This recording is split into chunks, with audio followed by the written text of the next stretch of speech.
اعوذ باللہ من الشیطان الرجیم بسم اللہ الرحمن الرحیم۔ عزیزان من، آج اگست 1984 کی 3 تاریخ ہے اور درس قرآن کریم کا آغاز سورہ تکویر کی آیت 8 سے ہو رہا ہے۔ 81/8۔ درس کے آغاز سے پہلے سابقہ درس کے ایک نقطہ کی وضاحت ضروری ہے۔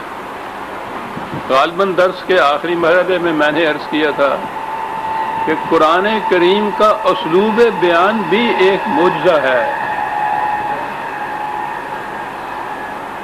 عرب کے جو اپنی زبان پہ اتنا نازاں تھے کہ وہ ساری دنیا کو عجم یعنی گونگا کہتے تھے، وہ بھی انگشت بدندہ تھے کہ اس انداز اور اسلوب کے متعلق کیا کہیے، یہ نہ نظم ہے نہ نثر ہے، وہ اما تو چیزیں دیگری، اس انداز میں بھی یہ کوئی اور شے ہے، اور وہ شے ایسی ہے کہ جس کی مثل نہیں لایا جا سکتا، جس کی نقل نہیں کی جا سکتی۔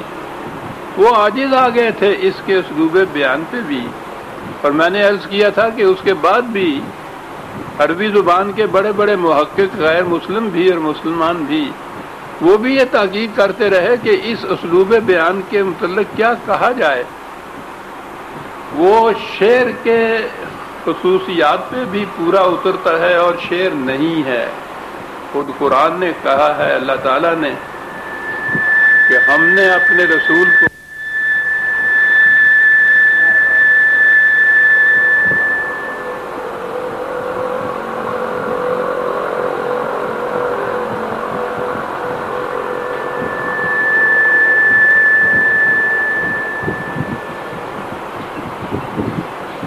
کہ یہ شاعری نہیں ہے، ہم نے اپنے رسول کو شعر نہیں سکھایا، اور شاعری کی ہر خصوصیات پہ پورا اترتا ہے۔ حتیٰ کہ میں نے عرض کیا تھا کہ موسیقی کے ماہرین کہتے ہیں کہ یہ اس کے زیرو بم پہ بھی پورا اترتا ہے، اور یہ جو کرتے ہیں ہمارے ہاں، یہ حجازی اور مصری، یا یہ جو بڑے بڑے قاری ہمارے ہاں آتے ہیں، طائفے ان کے آتے ہیں، یہ موسیقی کے اندر یہ لے ہے جس میں یہ قرآن پڑھا جا رہا ہے۔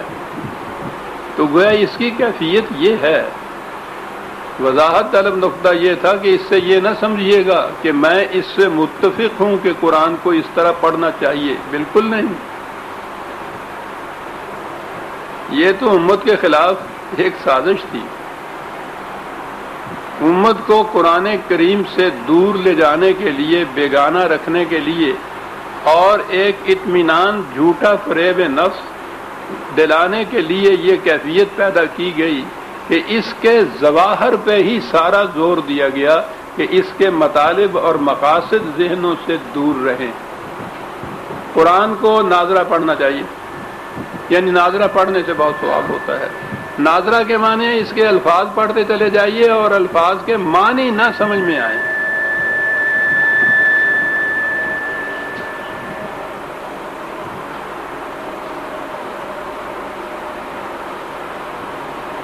قرآن نے تو اپنا تعارف پہلے لفظ میں یہ کہا ہے کہ ذالک الکتاب، یہ ایک کتاب ہے۔ تو کوئی دنیا کی کوئی کتاب ایسی بھی ہے کہ جس کے الفاظ کو پڑھیں اور کتاب کے معنی نہ سمجھ میں آئیں؟ بالکل معنی سمجھ میں نہ آنا تو ایک طرف، اگر وہ کتاب کا اسلوب مشکل ہے، وہ زبان، تو آپ ایک آدھ صفحہ پڑھ کے رکھ دیں کہ نہیں بھائی، یہ میرے بس کی بات نہیں ہے، یہ مشکل ہے، یہ میں نہیں سمجھ سکتا۔ لیکن دنیا میں یہی ایک کتاب ہے کہ اس کو پڑھا جا رہا ہے ہزاروں بار، لاکھوں بار، کروڑوں بار، اور ایک لفظ سمجھتا نہیں، نہ پڑھنے والا نہ سننے والا۔ ایک ایک رات میں اس کو ختم کیا جاتا ہے، ہزاروں سننے والے موجود ہوتے ہیں ایک ایک قاری کے پیچھے، نہ اس قاری کو معلوم ہوتا ہے سارا قرآن پڑھنے کے باوجود کہ اس کے ایک لفظ کے معنی نہیں اس کو آتے، نہ یہ لاکھوں ہزاروں سننے والوں کی سمجھ میں ایک لفظ بھی آتا ہے۔ نہ دکھ جائے نہ درما راس آئے، مگر خبتے دوا ہے اور میں ہوں، اور وہ پڑھے چلے جا رہے ہیں۔ ایک ایک حرف کے پڑھنے سے 10 نیکیوں کا ثواب ملتا ہے، بغیر سمجھے ہوئے پڑھنے سے۔ یہ ناظرہ ہے، پھر اس کے بعد حفظ قرآن ہے، انہی الفاظ کو حفظ یاد کیا جاتا ہے۔ یہ حفاظ جو ہیں حافظ قرآن کے، وہ بھی اس کے الفاظ ہی کو دہراتے ہیں، انہیں بھی ان لفظوں میں سے کسی کے معنی نہیں پتہ ہوتے۔ پھر اس کے بعد ایک فن قرات آ گیا صاحب، قاری تجوید بھی اسے کہتے ہیں۔ اس کے لیے آپ دیکھیں گے بڑے بڑے مدرسے کھلے ہوئے ہیں، کتنے کتنے سال اس فن کی تعلیم دی جاتی ہے، بڑے بڑے ماہرین ہوتے ہیں، ان لفظوں کے معنی وہ بھی نہیں جانتے۔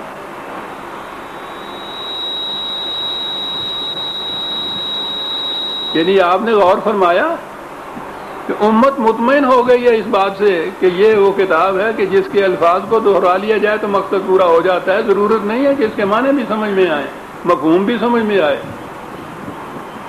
تو وہ کتاب جس کا مفہوم کوئی سمجھ میں نہ آئے، پڑھتے چلے جائیے، اس کتاب کے وجود سے مقصد کیا ہوا؟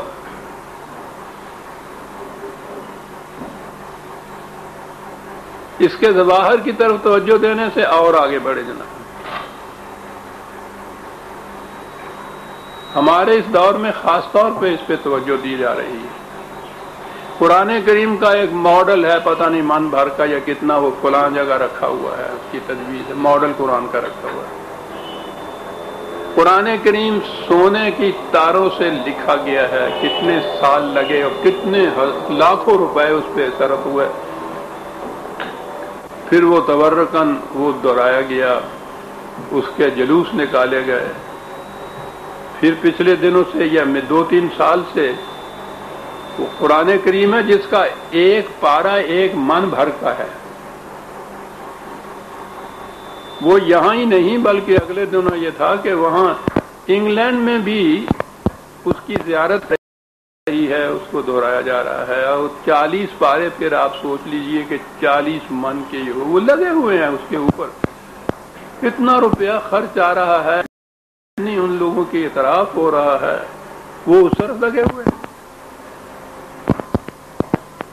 اس کی کتابت میں یہ ٹھیک ہے، قرآن کریم صحیح لکھا ہوا ہونا چاہیے، خوش خط لکھا ہوا ہونا چاہیے، نگاہوں کو اچھا لگے، اچھی طرح سے پڑھا جائے، اتنی سی بات۔ لیکن اس کتابت کے اندر بھی اب کاریگریاں دکھاتے چلے جاتے ہیں فن کتابت والے نے، عجیب عجیب قسم،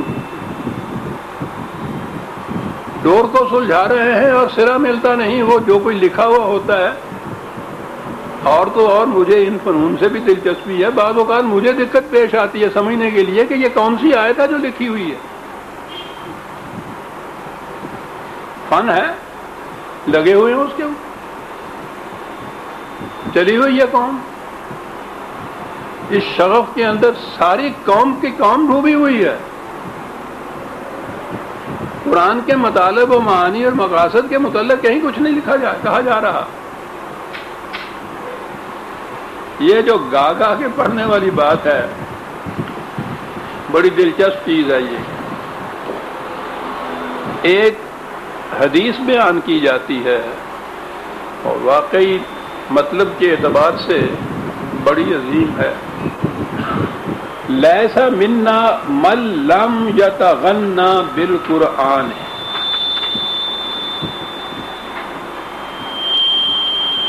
غور کیجئے کتنی بلند چیز ہے۔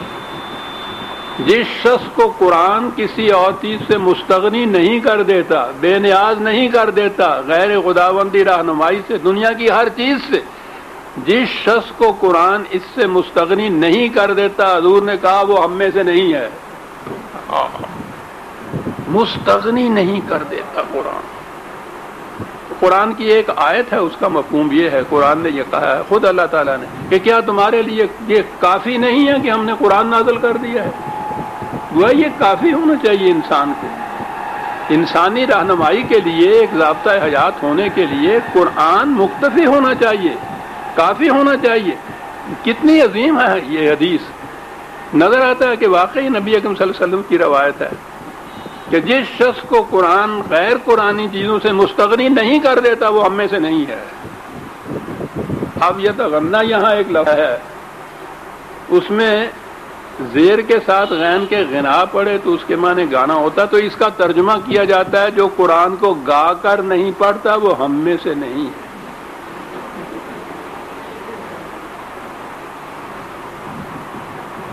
یہ ترجمہ یوں کیا جاتا ہے،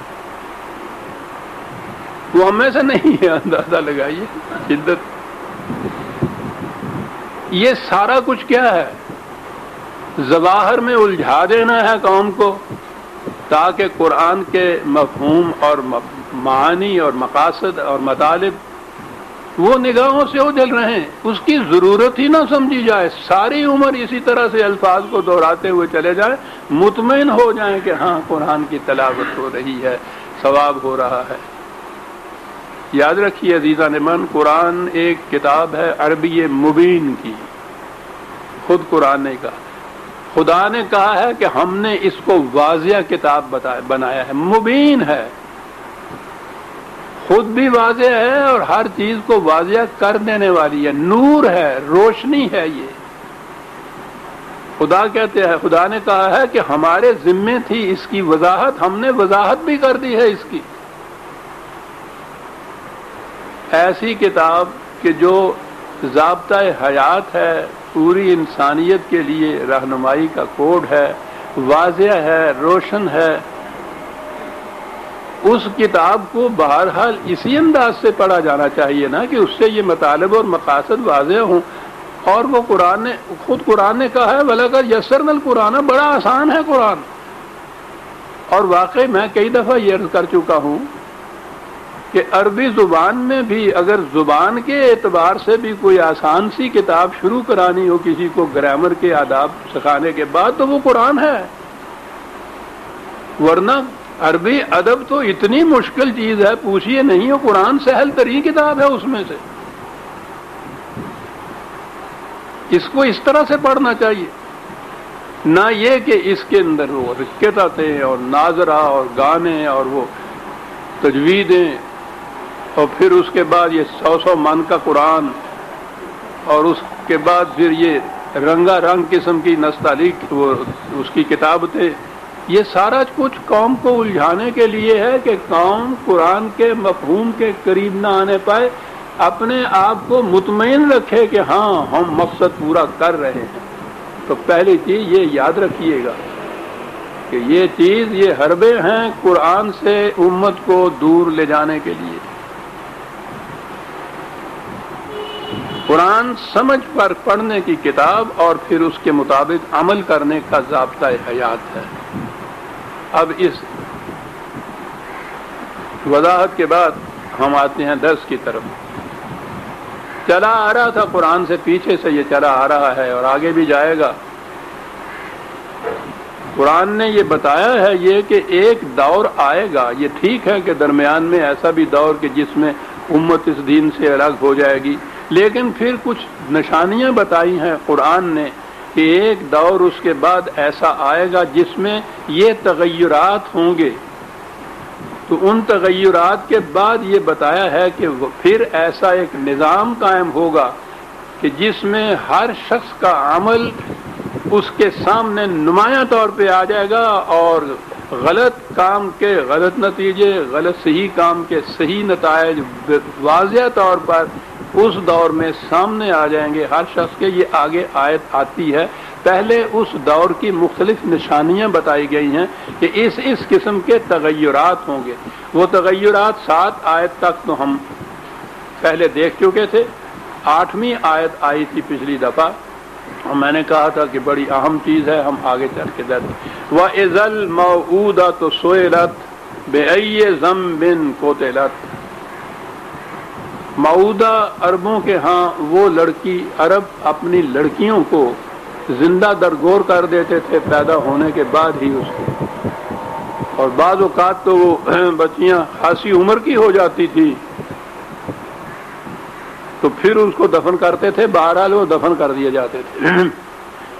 اس کو موعودہ کہتے تھے اس بچی کو۔ میں اس آیت پہ تو بعد میں آؤں گا، خود انداز جو ہے اس آیت کا وہ تو پوچھو نہیں، وجد میں لے آنے والا ہے انسان کو۔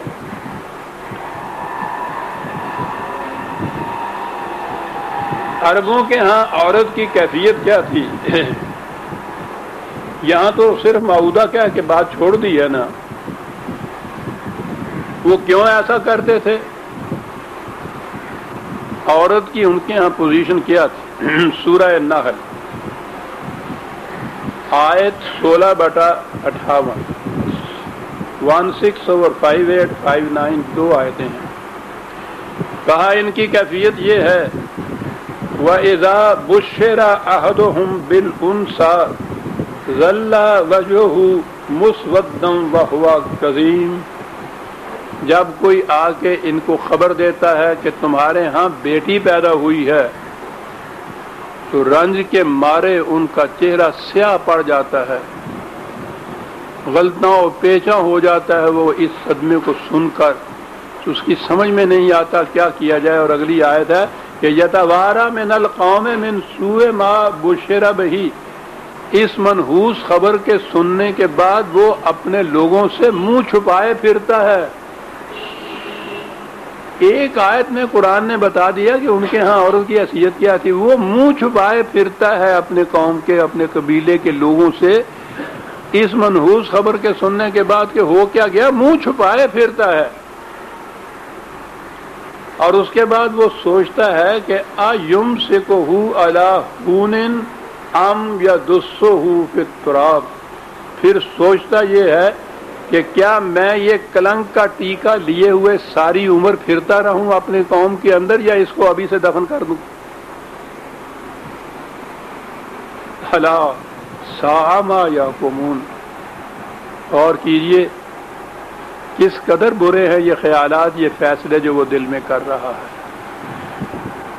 ایک آیت میں بات یہ صاف ہو گئی کہ اس ماحول میں، اس معاشرے میں عربوں کے ہاں عورت کا مقام کیا تھا، بیٹی کی پیدائش پر یہ کیفیت ہو جاتی تھی۔ قرآن بتا رہا ہے ان لوگوں کو اگر زندہ رکھنا ہے تو یہ اس کے الفاظ سن لیجئے نا کہ کیا یہ میں کلنک کا ٹیکہ، شرمندگی کا سامان، اس کو زندہ لیے پھروں ساری عمر اپنے ساتھ، یا ابھی دفن کر دوں؟ کہ اگر وہ زندہ رہتی ہے تو وہ ندامت کا، شرمندگی کا باعث بن جاتی ہے باپ ماں کے لیے بھی، اور اس سے بچنے کے لیے ان کے ہاں طریقہ یہ ہے کہ زندہ اس کو گاڑ دیا جائے، زندہ دفن کر دیا جائے۔ میں سمجھتا ہوں کہ اس سے زیادہ کچھ کہنے کی ضرورت ہی نہیں تھی جو قرآن کہہ گیا کہ ان کے ہاں عورت کا مقام کیا تھا، اور پھر یہ کہہ کے کہ ساء ما یحکمون، خود کہہ دیا کہ کس قدر غلط اور برا فیصلہ ہے یہ جو اپنے ذہن میں کرتے ہیں۔ قرآن نے بتا دیا کہ عورت کام کیا ہے۔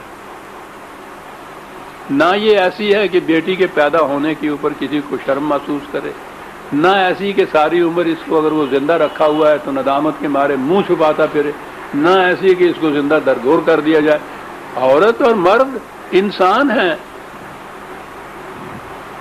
یہ درس میں بھی باتیں آ چکی ہیں اور میں نے بہت کچھ لکھا ہے عورت کے مقام کے اوپر، خاص طور پہ وہ ایک مضمون میرا پیمفلٹ کی شکل میں بھی شائع ہو گیا ہے، عورت قرآن کے آئینے میں۔ عورت اور مرد میں قرآن نے کوئی فرق ہی نہیں کیا۔ الناس جہاں وہ کہتا ہے انسان اس کا ترجمہ ہے، اور انسان میں صرف مرد ہی داخل نہیں ہوتے، مرد اور عورتیں دونوں انسان ہوتی ہیں۔ مومن مومنات، قرآن کریم کی ایسی آیات ہیں کہ جس میں مومنون والمومنات یعنی ہر وہ بات، ہر وہ خصوصیت، ہر وہ کام جو مومنین کے متعلق ہے، قرآن انہی کو مومنات کے متعلق بھی کہتا ہے۔ برابر ہم دوش دونوں کو چلاتا ہے اس سفر روزگار کے اندر، کوئی فرق کسی قسم کا نہیں ہے، ہر مقام اسے حاصل ہے، ہر خصوصیت حاصل ہے اسے، انسانیت کی بھی اور پھر مومن ہونے کی بھی، اس دنیا میں بھی آخرت کے اندر بھی۔ قرآن کی آیتیں ہیں دونوں کے متعلق، یہ چیز ہے برابر برابر دونوں کے متعلق۔ کوئی مقام ایسا نہیں ہے کہ جس میں عورت کو کہتر کم تر درجے پہ دکھایا گیا ہو مرد کے مقابل میں۔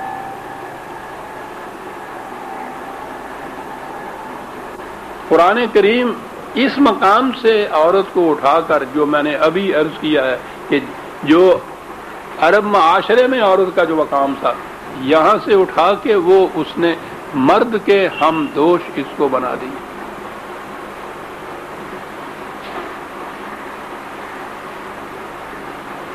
صدر اول کے اسلام کا زمانہ چلا گیا، مسلمانوں نے اپنے ہاں ہر اس چیز کو رائج کیا جس کو مٹانے کے لیے قرآن آیا تھا، اور اس میں پھر یہ چیز کہ جس کو وجہ ندامت سمجھ رہا تھا وہ عرب والا، انہوں نے پھر جب اس کے پیچھے پڑے ہیں ہاتھ دھو کے عورت کے، تو پوچھو نہیں کہ اس کا کیا مقام کیا۔ یہ کیونکہ زندہ دفن کرنا ایک معاشرے کا قانونی جرم تھا، قانونی جرم۔ میں سمجھتا ہوں کہ یہ نہیں کہ خدا سے ڈر کے انہوں نے اس کو چھوڑ دیا ہو کہ اس کو زندہ درگور نہ کیا جائے، کیونکہ قانوناً جرم قرار دے دیا گیا تھا، اس کی سزا قتل کی سزا تھی، اس لیے یوں زندہ درگور تو نہ کیا، اور اس کے مقابلے میں عورت کو زندہ رکھا کہ نہ وہ زندہ رہے نہ وہ مردوں میں ہو۔ جہنمی زندگی جو قرآن نے کہی ہے کہ اس میں نہ موت ہوگی نہ زندگی ہوگی، ساری عمر عورت کو اس مقام پہ رکھا کہ نہ وہ زندوں میں شمار ہوتی ہے نہ مردوں میں شمار ہوتی ہے۔ جرم نہیں ہے اس لیے سزا نہیں مل رہی، کیونکہ قتل تو نہیں کیا، اور وہ قتل ایسا ہے کہ لٹکائے رکھا ہے پھانسی کے اوپر، لیکن وہ جسے کہتے ہیں نا تختہ نیچے سے کھینچ دینا کہ 1 منٹ کے اندر معاملہ ختم ہو، یکسو تو ہو، تختہ نہیں کھینچا جاتا، پھانسی کے تختے پہ لٹکائے رکھا جاتا ہے۔ یہ اس عذاب سے زیادہ سخت عذاب ہے کہ جو وہ عرب اپنی بیٹیوں کو زندہ درگور کر دیتے تھے، وہ تو 1 منٹ کی بات تھی، ختم ہوا قصہ۔ یہ سسک کے مارنا غم ہجر میں بلا ہے۔ مجھے کیا مراد تھا مرنا اگر ایک بار ہوتا، وہ تو ایک بار مار دیتے تھے، یہاں ساری عمر اس کو مارا جاتا ہے۔ دور ختم ہوا، اب کیا کیا جائے؟ جیسا کہ اور شعبوں میں زندگی کے اور گوشوں کے اندر کیا، یہاں بھی یہ کیا، روایات وضع کی۔ بڑا عجیب طریقہ تھا یہ، بڑی عجیب سازش تھی یہ کہ اپنی طرف سے نہ کچھ کہا جائے، کہا یہ جائے کہ رسول اللہ صلی اللہ علیہ وسلم نے یہ فرمایا ہے۔ اس کی جرت ہے اس کے بعد یہ کہے کہ صاحب میں ایسے نہیں مانتا۔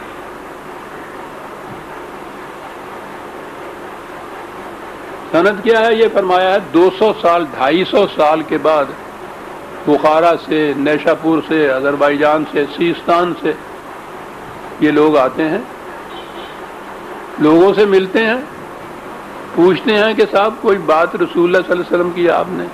کسی نے کہا کہ ہاں صاحب میں نے، میرے ابا جان نے، میرے والد نے مجھ سے کہا تھا یہ بات اس طرح کی۔ 200-250 سال بعد۔ اچھا، تو انہوں نے بتایا تھا کہ انہوں نے یہ کس سے سنی؟ کہ جی وہ انہوں نے کہا تھا انہوں نے اپنے والد سے سنی یا اپنے استاد سے سنی، انہوں نے اپنے والد سے سنی۔ 200-250 سال کے عرصے میں آپ سوچتے ہیں کہ کتنے نام لینے پڑیں گے درمیان میں، اور آخر میں آ کے یا کسی صحابہ کے اوپر بات، اور یا پھر یہ کہ رسول اللہ صلی اللہ علیہ وسلم نے ایسا فرمایا۔ اور کئی دفعہ یہ چیزیں آ چکی ہوئی ہیں۔ 6 لاکھ اس قسم کی باتیں تو امام بخاری خود کہتے ہیں کہ مجھے ملی لوگوں سے، اور میں نے ان کو خود اپنے قیاس سے پھر چھانٹا، اس میں سے چھانٹ کے 3000 کے قریب رکھی، اپنی کتاب میں درج کی۔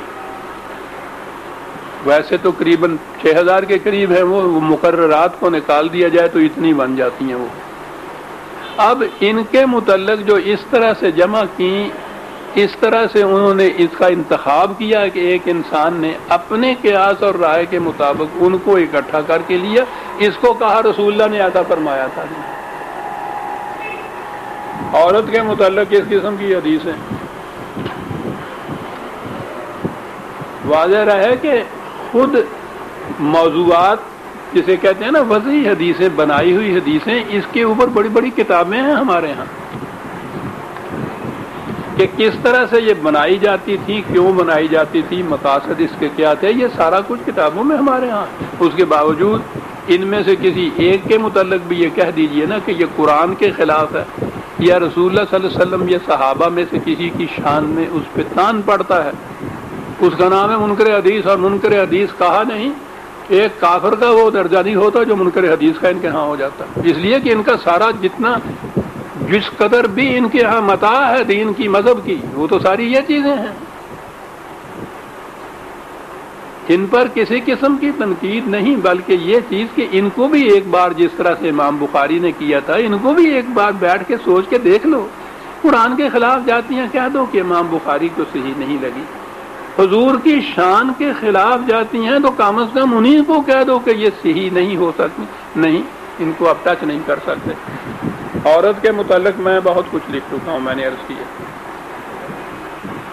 پہلی چیز صحیح حدیث میں ہے کہ عورت پسلی سے پیدا کی گئی ہے، یہ جو ہے نا صحیح حدیث میں ہے، یہ کہا اور ذہن میں آیا کہ ہاں یہ صحیح، رسول اللہ صلی اللہ علیہ وسلم نے ایسا فرمایا۔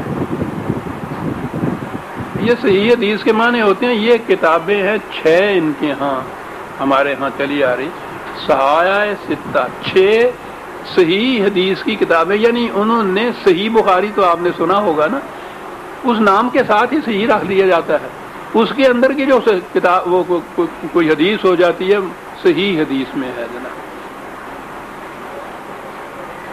صحیح حدیث میں ہے کہ عورت آدم کی پسلی سے پیدا کی گئی ہے، اور سب سے بلند پسلی سب سے زیادہ ٹیڑھی ہوتی ہے، بس تو اگر اسے سیدھا کرنے کی کوشش کرے گا تو تو اسے توڑ دے گا، ٹوٹ تو جائے گی، سیدھی نہیں ہوگی۔ تو اس کے لیے طریقہ یہ ہے کہ تو اگر اس میں کچھ کجی باقی چھوڑتے ہوئے فائدہ اٹھانا چاہے تو بے شک فائدہ اٹھا سکتا ہے، کچھ کجی تھوڑی سی رہنے تو اس میں، کیونکہ پوری کی پوری یہ سیدھی نہیں ہو سکے گی، ٹوٹ جائے گی، تو کچھ تھوڑی سی ٹیڑھی رہنے دو اس کو، اور پھر اس سے فائدہ اٹھا لو، یعنی اس سے یہ ایسی چیز ہے جس سے فائدہ اٹھائے گا مرد، یہ ہے مقام، ٹیڑھی رہنے دو۔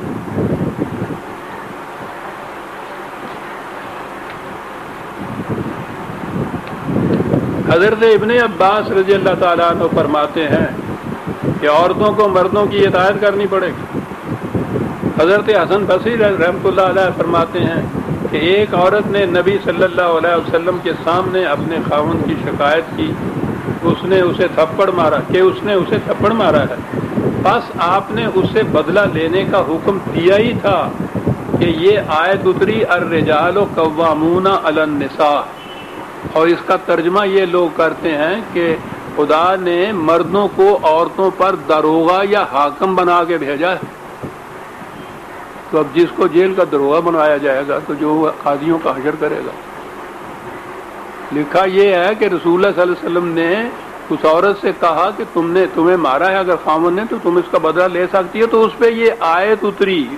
آپ کو یاد ہے میں نے نزول قرآن کی آیات کے متعلق ایک درس میں بیان کیا تھا، اس پر یہ آیت اتری کہ خدا نے مردوں کو عورتوں کا داروغہ بنایا ہوا ہے، جو آیت اتری اور بدلہ نہ دلوایا گیا۔ یہ ہے حدیث۔ ایک اور روایت میں ہے کہ ایک انصاری اپنی بیوی صاحبہ کو لیے ہوئے حاضر خدمت ہوئے، اس عورت نے حضور سے کہا کہ یا رسول اللہ صلی اللہ علیہ وسلم، میرے اس خاوند نے مجھے تھپڑ مارا جس کا نشان اب تک میرے چہرے پر موجود ہے۔ آپ نے فرمایا اسے ایسا کرنے کا حق نہ تھا۔ وہیں یہ آیت اتری، یہی الرجال قوامون علی النساء، وہیں یہ آیت اتری کہ مرد عورتوں پر حاکم ہیں۔ آگے سنیے، تو آپ نے فرمایا کہ کیا کیا جائے، میں نے کچھ اور چاہا تھا، خدا نے کچھ اور چاہا، یعنی رسول اور اس کے خدا کے اندر معاذ اللہ کشمکش ہو رہی ہے، اور مجبوری ہے رسول اللہ کی۔ عورت سے کہا کہ میں نے کہا تھا کہ بدلہ لو، اور ادھر سے خدا کی طرف سے یہ حاکم آ گیا۔ خدا کے لیے بھی تو بہرحال معاف بھگوائیے گا مجھے، معاذ اللہ مذکر کا سیدھا استعمال ہوتا ہے نا، اللہ میاں کہا جاتا ہے نا، میاں یا خامد ہوتا ہے یا اللہ ہوتا ہے۔ میاں مالک ہمارے ہاں عورتوں کی زبانوں پہ ہیں، انہی روایات کی بنا پہ ہے۔ تو اللہ نے بھی یہ چیز جو تھی وہ میاں جو ہوا، رسول اللہ صلی اللہ علیہ وسلم فرماتے ہیں، یہ جو کہا جاتا ہے نا کہ حضور جو کچھ فرماتے تھے وہ وحی کی بنا پر ہوتا تھا، ان سے پوچھئے کہ اس حدیث کی روشنی میں کیا فرمائے ہیں آپ، کہ حضور فرماتے ہیں کہ ہم نے کچھ اور چاہا تھا، خدا نے کچھ اور چاہا۔ ارادنا امرم و اراد اللہ غیرہ، قرآن کے الفاظ ہیں یہ، ہم نے ایک چیز چاہی تھی، خدا نے اس کے برعکس فیصلہ دے دیا، اب میں کیا کروں؟ اس لوگ عورت سے کہا ہوگا کہ اچھا جاؤ بی بی رو جا کے، کیا کیا جائے، تم بھی مجبور ہو میں بھی مجبور، معاذ اللہ معاذ اللہ۔ یہاں سے وہ حکم ہوتا ہے کہ مردوں کو حق حاصل ہے کہ عورتوں کو وہ مارے بھی، اور پھر اس کے بعد تو کئی روایتیں ہیں کہ فلاں صحابی نے یوں مارا، فلاں حضرت عمر نے یوں مارا، سمجھے۔ اور ایک روایت میں ہے کہ حضور نے فرمایا کہ اگر میں کسی کو حکم کر سکتا کہ ما سوا اللہ کے سوا کسی دوسرے کو سجدہ کرے تو عورت کو حکم کرتا کہ وہ اپنے خامن کو سجدہ کرے، سجدہ کرے۔ حضور نے فرمایا کہ میرے پیچھے مردوں پر کوئی فتنہ عورتوں سے زیادہ مضرت کا باعث نہیں ہوگا، فتنہ مضرت کا باعث۔ یاد نہیں ان کو رہتا، ایک طرف یہ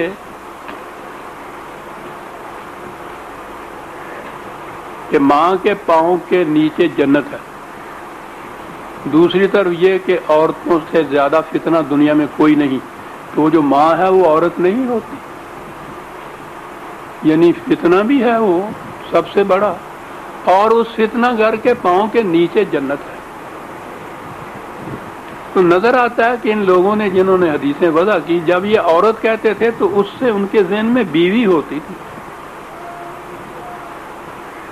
کیونکہ یہ دو چیزیں بظاہر یوں آمنے سامنے رکھنے سے وضع ہو جاتا نا کہ عورت اگر فتنہ ہے حضور کے بعد مضرت رساں ہے، تو پھر ایک ماں بھی تو بہرحال عورت ہے، بات بجوز اس کے کہ کسی کے ہاں اگر اولاد نہ ہو ہر عورت ماں ہو جاتی ہے، تو ہر ماں کے پاؤں کے نیچے جنت ہے، تو پاؤں کے نیچے جنت ہے، پھر پاؤں کے اوپر فتنہ ہے، اور کیا کہا جائے عزیزان مان، بڑا دکھ ہو، فتنہ ہے۔ حضور نے فرمایا کہ نحوست 3 چیزوں میں ہے، عورت، گھر اور گھوڑا۔ حضور نے فرمایا کہ میں نے جنت میں دیکھا تو وہاں اکثریت فقیروں کی پائی گئی، جنت بھیک بنگوں کی، اور دوزخ میں دیکھا تو اکثریت عورتوں کی نظر آئی، جن عورتوں کے پاؤں کے نیچے جنت تھی ان کی اکثریت دوزخ میں۔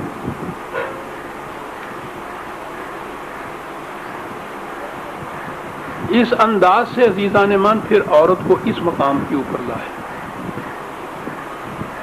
اور اس کے بعد آہستہ آہستہ پھر ملوکیت کے زمانے کے اندر اب عورتوں کو محلوں کے اندر بند کیا ہے، تو پھر تو باہر نہیں نکل سکتی، کوئی کام جو مرد کر سکتا ہے عورت کو اس کے مقرر نہیں کیا جا سکتا، کوئی ذمہ داری کا کار نہیں سپلایا جا سکتا، چلتے گئے ہیں، چلتے آ رہے ہیں۔ اس اپنے دور میں آپ دیکھیے کہ روز کس کس قسم کے فتوے جاری ہو رہے ہیں، قانون بن رہے ہیں، قانون کس قسم کے بن رہے ہیں، عورت کے سامنے اس کے خاوند کو کوئی قتل کر دے اس کی شہادت نہیں لی جا سکتی، فوجداری کے کیس آج کل یہ جو قانون آپ کے ہاں بن رہے ہوئے ہیں نا، یہ میں ان کی بات کر رہا ہوں، اس زمانے کی جب یہ روایات وضع ہوئی تھی، اس زمانے کی نہیں، اس زمانے میں ان روایات کی بنیادوں پر پھر فقہ کے قانون بنے، وہ فقہ کے قانون ہیں جو قیامت تک کے لیے اب آپ کے ہاں شریعت حقہ کا درجہ رکھتے ہیں۔ اب جو ہمارے ہاں نفاذ اسلام کا کہا جا رہا ہے، اس میں جو اسلامی قوانین بنائے گئے ہیں اور بنائے جا رہے ہیں، ان میں یہ چیز بھی ہے کہ قتل کے کیس میں، فوجداری کیس میں قتل ہی نہیں، فوجداری کے کیس میں عورت کی شہادت ہی نہیں لی جا سکتی، قابل قبول ہی نہیں ہے۔ یعنی اس کے سامنے اس کے خاوند کو کوئی قتل کر دیتا ہے، اور فرض کیجئے کہ ایسا مقام ہے جہاں کوئی دوسرا ہے نہیں، اس کی شہادت نہیں لی جائے گی، دوسرا کوئی شہادت والا ہے نہیں، مظلم بری ہوگا، عورت کی شہادت نہیں لی جا سکتی۔ دیوانی کے قصے میں دستاویزات کے اندر جہاں کہیں شہادت لینی پڑ جائے تو وہاں 2 عورتوں کی شہادت 1 مرد کے برابر۔ ہاں جی، یہ جو آج کل قصاص اور دیت کا قصہ چل رہا ہے، وہ تو اور بات ہے کہ وہ کیا کیا چیزیں قرآن کے خلاف ہیں۔ ان میں یہ جو قوانین نفاذ اسلام کے بن رہے ہیں الرغم قرآن کے خلاف، ان میں ایک یہ بھی چیز ہے،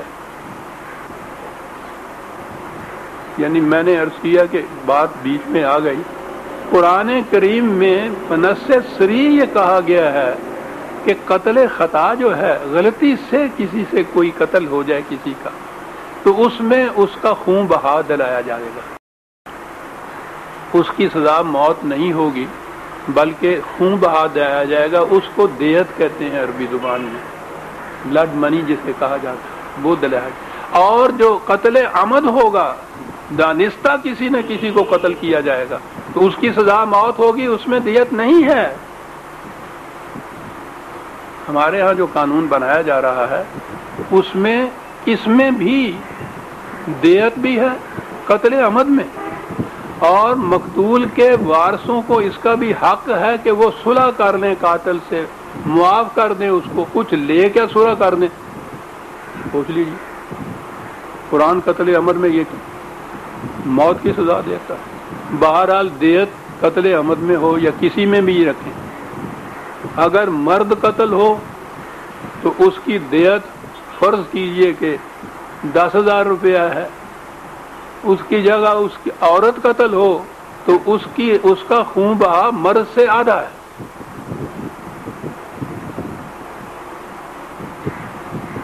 اندازہ لگائیے،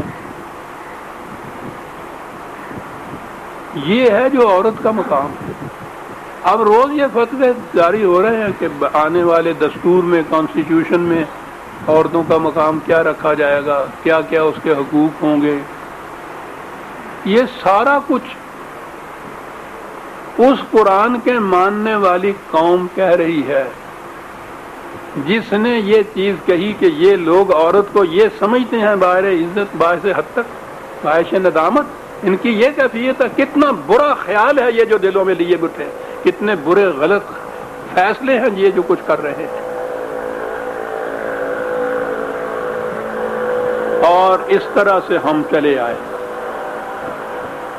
اس 1000 سال کے اندر، ان روایات کی روح سے، روایات کی بنیادوں پر جو فقہ کے قوانین بنے، ان قوانین کو شریعت کے قوانین قرار دیا۔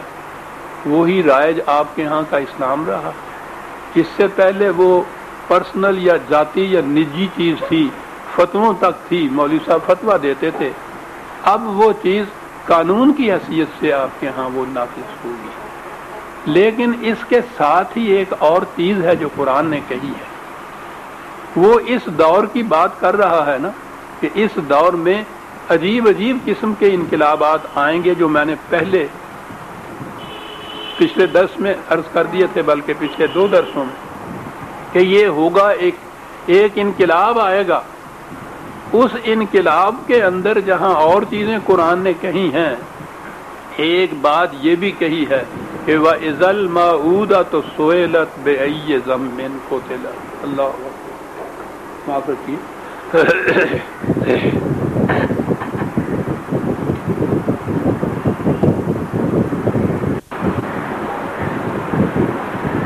یہ انقلاب جو قرآن نے اس آیت میں یہ کہا ہے، عجیب اعجاز ہمارے سامنے پیش کرتا ہے۔ عام طور پر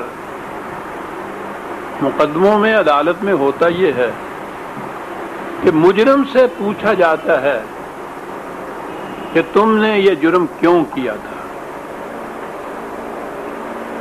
انداز یہی ہے. یہاں کہا یہ ہے کہ وہ دور آئے گا جس میں مظلوم عورت سے پوچھا جائے گا کہ تم پہ یہ ظلم کیوں ہوئے ہیں. واہ واہ، کیا انداز ہے اس چیز کا. مظلوم سے پوچھا جائے گا. ظالم نے وہ ظلم کیوں کیے ہیں یہ تو اتنے مبرہن ہیں، واضح ہیں، بین ہیں کہ ضرورت ہی نہیں پوچھنے کی. کیوں؟ اس سے پوچھا جائے گا، مظلوم سے. انداز ہے یہ. وَإِذَا الْمَوْءُودَةُ سُئِلَتْ، اس مظلوم سے پوچھا جائے گا کہ بتاؤ بِأَيِّ ذَنبٍ قُتِلَتْ، کس جرم کی پاداش میں تمہیں ذبح کیا گیا. عورت سے یہ پوچھا جائے گا. یہ دور آئے گا. اور میں دیکھ رہا ہوں عزیز عزیمان، میں تو وجد میں آ جاتا ہوں. میں سمجھتا ہوں کہ معلوم نہیں ہے ایسا کرنے والوں کو. عورتوں کا کمیشن بٹھایا جا رہا ہے اور ان سے کہا جا رہا ہے کہ خود تم تحقیق کر کے بتاؤ کہ تم پہ یہ کچھ کیوں ہو رہا ہے.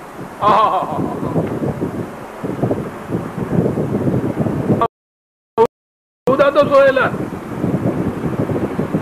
ہمارے ہاں بھی یہ، ہمارے ہاں کمیشن یہ بیٹھے ہوئے ہیں، عورتوں کے کمیشن بیٹھے ہوئے ہیں. ان سے کہا ہوا ہے کہ تم تحقیق کرو خود کہ عورتوں کے حقوق کی طلبی کیوں کی گئی ہے، کیوں ہوا ہے ایسا، عورت کا یہ مقام کیوں ہوا ہے. کمیشن مقرر ہو رہے ہیں یہاں حکومتوں کی طرف سے. وہ باقی جو حکومتیں پہلے دوسری ہیں، وہ کفار کی حکومتیں، انہوں نے تو اپنے ہاں یہ مسائل بہت پہلے طے کر دیے تھے. وہاں بھی یہی ہوا تھا، ایسے ہی نہیں دے دیے تھے انہوں نے بھی یہ حقوق. عورتوں نے اس کے خلاف اٹھ کے تجزیہ کی، بغاوتیں کی تھیں انہوں نے. اس کے بعد یہ کچھ ہوا تھا. لیکن یہ جو چیز ہے خود ہمارے ہاں جس کو کہتے ہیں کہ اب دیکھا جائے گا اسلام کی روح سے کیا بنتا ہے، عورتوں کا کمیشن ہے. ان سے کہا جاتا ہے کہ تم خود تحقیق کرو کہ تمہارے ساتھ یہ کیوں ہوا، کیا ہوا، کیا کیا کس انداز سے تمہارے حق تلفی کی گئی. وَإِذَا الْمَوْءُودَةُ سُئِلَتْ بِأَيِّ ذَنبٍ قُتِلَتْ. قرآن ہے عزیزان ایمان، اس کا انداز ہی اپنا ہے. تو اس سے یہ نظر آتا ہے، یعنی ایک طرف یہ کچھ بھی ہے، یہ نہیں ہے کہ انہوں نے واقع یہ قرآن کی روح سے یہ سمجھ لیا ہے کہ عورت اور مرد کا ایک ہی مقام ہے، عورت کو پس نہیں رکھنا چاہیے. اس لیے کہ ساتھ ہی جو قوانین دوسرے بن رہے ہیں، سیاست کے، معیشت کے، آئین کے، انتخابات کے، اس میں ہر کوشش یہی کی جا رہی ہے کہ عورت مرد کے مقابل میں نہ آ سکے. ایسی شرائط اس میں رکھی جا رہی ہے. ادھر یہ بھی ہے، لیکن ادھر زمانے کے تقاضے جسے میں کہا کرتا ہوں، قرآن کریم نے جسے فطرت کے قوانین کے تقاضے، تاریخ کے تقاضے، ملائکہ کے تقاضے کہہ کے پکارا ہے، وہ زمانے کے تقاضے ہیں. زمانے کے تقاضوں کی روح سے، یعنی اسلام کی روح سے وہ ایسا کرنے کے لیے مجبور نہیں اپنے آپ کو پا رہے. اسلام کی روح سے تو اب بھی وہ عورت کے متعلق اس کو ووٹ نہیں دینا دیتے. یہ کیا چیز ہے جس کی بنا پہ ایسا ہے؟ یو این او کے چارٹر کے اندر یہ چیز موجود ہے. انہوں نے جو حقوق دیے ہیں، بنیادی حقوق انسانیت، فنڈامنٹل ہیومن رائٹس، تو ہیومن میں انہوں نے عورت مرد دونوں کو شمار کر دیا. اس چارٹر پہ دستخط کیے ہوئے ہیں مسلمانوں کی مملکتوں نے بھی. ان کی وجہ سے اپنے آپ کو مجبور پا رہے ہیں کہ وہاں اگر سوال اٹھایا گیا کہ یو این کے چارٹر میں جو حقوق دیے گئے ہیں عورتوں کو مردوں کے برابر میں، تمہارے ہاں اس پہ عمل ہو رہا ہے یا نہیں ہو رہا، وہ مجبوری ہے. اس کی بنا پر یہ کمیشن مقرر ہو رہے ہیں یہ تحقیق کرنے کے لیے کہ کون کون سے حقوق ہیں عورتوں کے جو تلف کیے گئے ہیں اور کس طرح سے کیا کیا حقوق ان کو دیے جا سکتے ہیں. بِأَيِّ ذَنبٍ قُتِلَتْ. اور پھر یہ چیز اس دور کی ہے کہ جب یہ بات یوں ہی نہیں کہ کسی گاؤں میں بات ہوئی گاؤں تک رہ گئی، شہر کے کسی محلے میں کوئی واقعہ ہوا تو محلے تک رہ گیا۔ دور وہ ہوگا وَإِذَا الصُّحُفُ نُشِرَتْ۔ ذرائع ابلاغ جو ہیں، صحف لکھی ہوئی چیزیں، اخباریں، رسائل، مجلات، کتابیں، نشرت۔ اس زمانے میں اگر کہیں کوئی کتاب لکھی بھی جاتی تھی تو کاغذ ہی نہیں ہوتا تھا، ہرن کی کھالوں پہ، پتوں پہ، ہڈیوں پہ، اور ایک خاص قسم کا کرتاس ہوتا تھا، اس پہ بڑی محدود تعداد کے اندر کتاب جو تھی وہ لکھی جاتی تھی۔ اگرچہ قرآن کا اعجاز اس زمانے میں بھی ایسا تھا کہ ذرائع اتنے محدود تھے کتابت کے، اشاعت کے، لیکن تاریخ بتا رہی ہے حضرت عمر رضی اللہ تعالیٰ عنہ کے زمانے میں قرآن کے قریب 1,00,000 نسخہ عالم اسلام میں اس زمانے میں موجود تھا۔ اتنا شغف تھا قرآن کے ساتھ مسلمانوں کو۔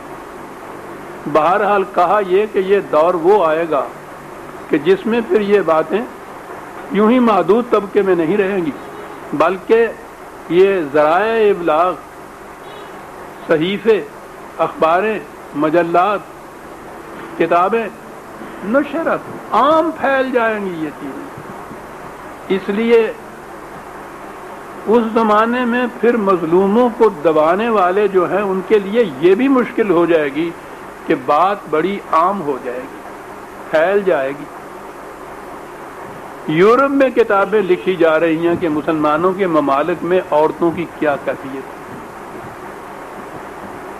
اور کچھ نہیں تو بہرحال ان ممالک کو اس کی ہی تو کچھ شرم آئے گی نا۔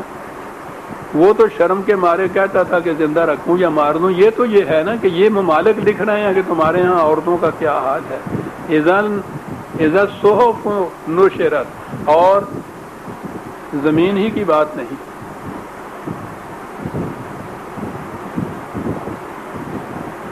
بلکہ کیفیت یہ ہوگی کہ وَإِذَا السَّمَاءُ كُشِطَتْ، کشطت، کشطہ ہوتا ہے نقاب کشائی کرنا، کسی پر پڑے ہوئے پردوں کو اٹھا دینا۔ آسمانی کروں پر پڑے ہوئے پردوں کو بھی اٹھایا جائے گا۔ قرآن 1400 سال پہلے کہہ رہا ہے عزیزان من، 150 سال پہلے بھی کسی کے ذہن میں نہیں آ سکتا تھا کہ یہ فضائی کروں پر پڑے ہوئے پردے بھی اٹھائے جا سکتے ہیں۔ کرے ہی سمجھ میں نہیں آتی تھی کہ یہ کیا ہے۔ ہمارے ہاں تو اب تک یہ بات چل رہی ہے، وہ مدینہ منورہ کے وہ یونیورسٹی کے چانسلر کہہ رہے ہیں کہ جو یہ کہے کہ زمین گھومتی ہے وہ مرتد ہے، اس کی سزا موت ہے۔ فضائی کروں کے متعلق یہ چیز، اس دور کی یہ بات، اور کیا انداز ہے کہ ان میں کیا کیا جائے گا۔ عدم تحقیق کی روح سے جو ان کے اوپر پردے پڑے ہوئے ہیں، لفظ ہے کوشتر، یہ ایسے نقاب کشائی کرتے ہیں نا ہمارے، ان پر پڑے ہوئے پردے اٹھائے جائیں گے، تو بات یہ زمین تک ہی نہیں رہے گی۔ سادی نے تو یہ چیز ذرا طنز میں ہی کہی تھی کہ تو کارے ضمیرہ نکو ساختی کہ نیز آسمان کے بر آسمان نیز پرداختی، کہ زمین کے سارے معاملے سنوار چکا ہے تو، کہ جو اب آسمانوں کی سوچ رہی ہے تمہیں۔ ٹھیک بات ہے، ان قوموں نے بہرحال اپنی اپنی قومی دائرے کے اندر تو زمین کے معاملے سنوار ہی لیے ہوئے، اپنی قوم کے دائرے میں۔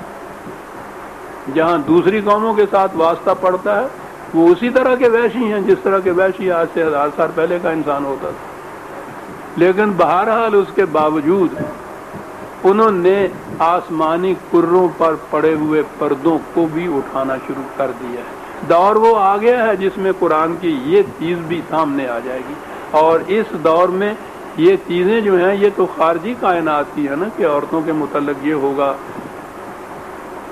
کمیونیکیشن کے ذرائع مواصلات اتنے عام ہو جائیں گے، وہ وحشی بستیاں وہ بھی تہذیب و تمدن کے دعوے دار ہوتی چلی جائیں گی، یہ ساری چیزیں ہوں گی۔ لیکن قرآن تو یہ چیز نہیں کہ یہ تاریخ کی کتاب یا طبیعیات کی کتاب ہے کہ یہ فزکس کے متعلق یا اسٹرانومی کے متعلق یہ باتیں بتا رہا ہے. وہ تو ایک خاص مقصد کی طرف لانے کے لیے کہہ رہا ہے نا کہ یہ کچھ ہونے کے بعد پھر ایک نظام ایسا قائم ہوگا. میں 2 آیتیں چھوڑ کے تیسری آیت پہ آتا ہوں.